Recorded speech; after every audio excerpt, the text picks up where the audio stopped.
Oh, do you smell it, boys? Here, smell it. You smell that? Not my fingers. It's the smell of fantasy. It's in the air. It's a beautiful thing. Well, hey, welcome to this week's episode of Let's Get Naughty. I'm your host, Naughty Norman, your commissioner, number one in the standings and number one in your hearts. Let's get started. Now, last week I was on vacation, and I would have liked to put together a Let's Get Naughty episode.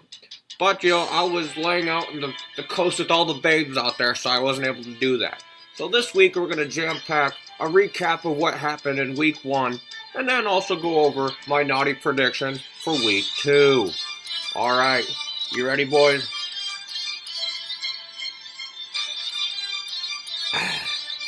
Let's get started. Alright, look at that. God, the League of Gentlemen page is a beautiful thing. Week 1's back. I just love life. Let's start with Juice's Broncos against Katy City. First of all, I was caught in the nursing home doing a little tat to the icon of Katy City. It's distracting. I can't stop looking at it. Anyways, this matchup was the toilet bowl of the week. Dear God, this matchup sucked. Juice's Broncos ended up pulling out the victory 91-78. I think the biggest headline that we all know of is what happened to David Johnson, the number 1 draft pick in every league across the world.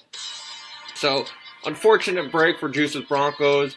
Luckily, David Johnson was able to put up 12 points before his fucking pussy wrist gave out on him. And I think the biggest thing that Juice's lucked out on was the fact that he was playing Katy City.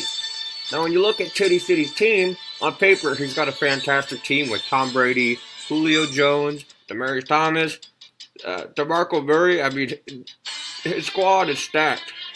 But, unfortunately, week 1, it didn't go his way. Sometimes that happens in fantasy.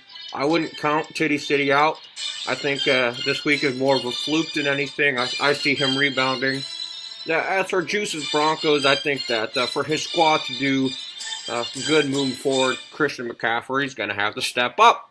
That little boy's going to have to step up, even though Jonathan Stewart, he looked like he's playing a bigger role than most people thought. So we'll see for Juice's Broncos. Stay tuned. I think that, enough with the toilet bowl. Let's move on to some big boy stuff here. What do you say? Okay. Oh, yeah, this matchup made me laugh. Neck Tats owned by Mr. Danny Bassman against Money Phones owned by Connor Kessel, my buddy up in Cleveland. So, this just makes me laugh. Money Phones pulled out the victory, 108-107 with the last minute dump off to Mark Ingram, who was able to put Money Phones over the top. So let's break down what happened in Neck Tats here. So, obviously, Le'Veon Bell only put up 7 points. That's what happens when you sit there on the couch during preseason and you're not getting shit done. So, I expect his production and his workload to get better. But Des Bryant, it just didn't work week 1. I think it will get better. For Money Phones, his squad is solid. He's got a solid squad, and it's solid when the person who put up the lowest amount of points, Danny Woodhead, who would have put up more points, but he didn't because he got hurt. So, overall, this was the closest matchup of the week. Unfortunate for Mr. Bassman. Alright, let's move on to Zeke's bench pads versus the White Owls. Alright, first of all, before we break down this matchup, I think we all need to protest Zeke's bench pads name here because, first of all, Zeke's not on the bench anymore. His name doesn't make sense. So, he's free. He's a free man. So, you should come up with something more clever. Anyways, besides with his name sucking, Zeke bench pads put up the 3rd highest score of the week. 116 beating Wild 97. Well, White Owls, again, has a pretty solid squad, but with Kelvin Benjamin and Jimmy Graham only putting up 3 points, it's not going to help your squad. Leonard Fournette looked good, Big Ben looked good, but he was playing the Browns. So he's got some upside. I know he's got some depth on his bench that he can put in there. But Zeke's bench bad. You got to be laughing all the way home last night, or last week. Solid squad with Amari Cooper, Gurley, and Gordon.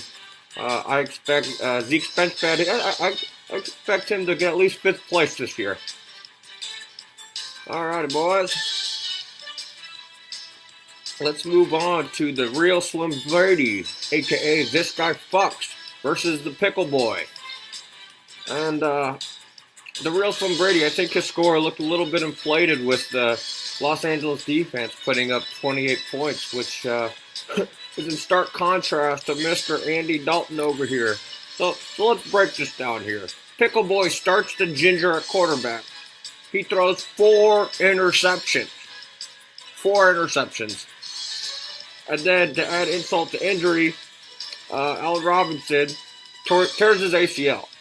So, without a starting quarterback and receiver, I'd say putting up 86 points is pretty decent. And I also think it's worth noting that both these teams went without their starting number 1 picks, with Mike Evans on bye and Odell Beckham.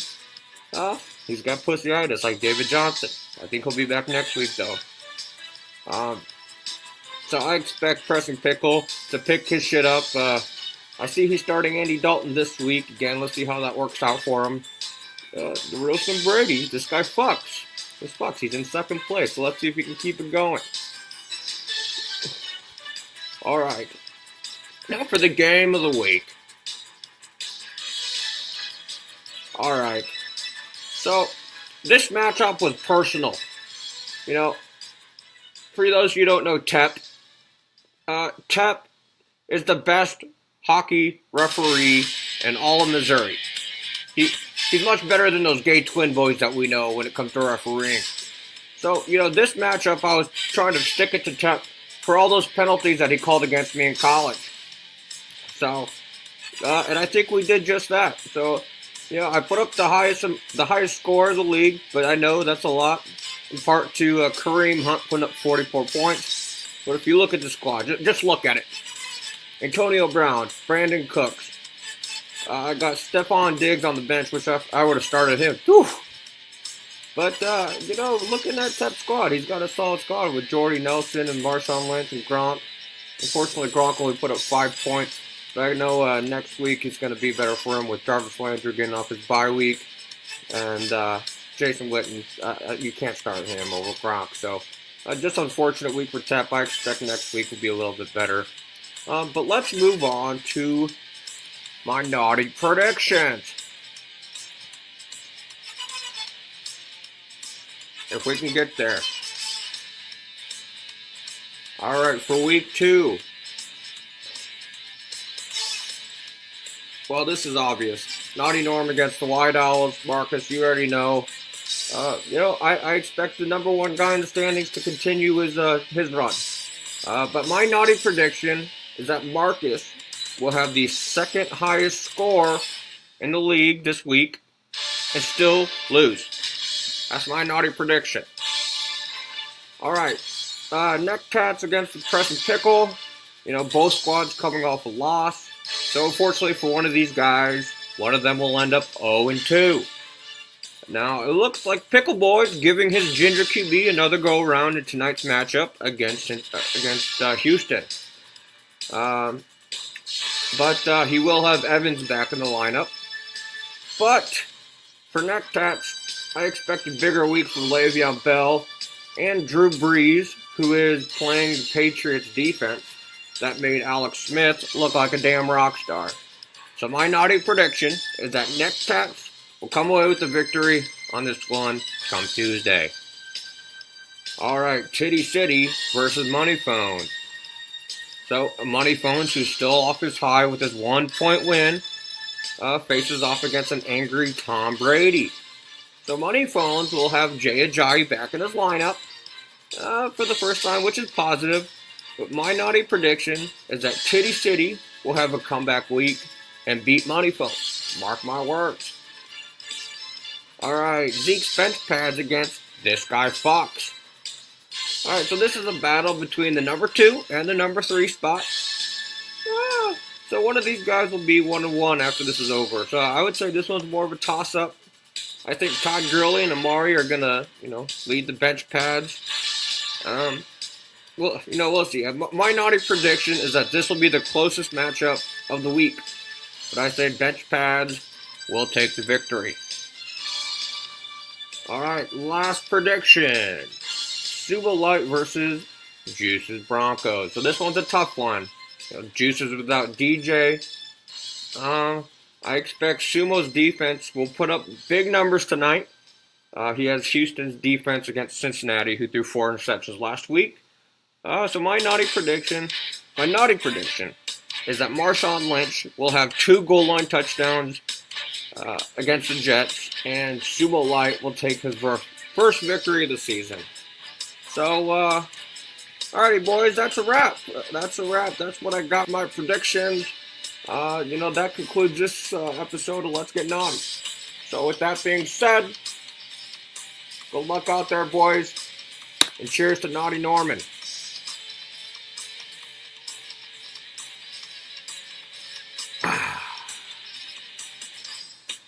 So if I can turn this thing off.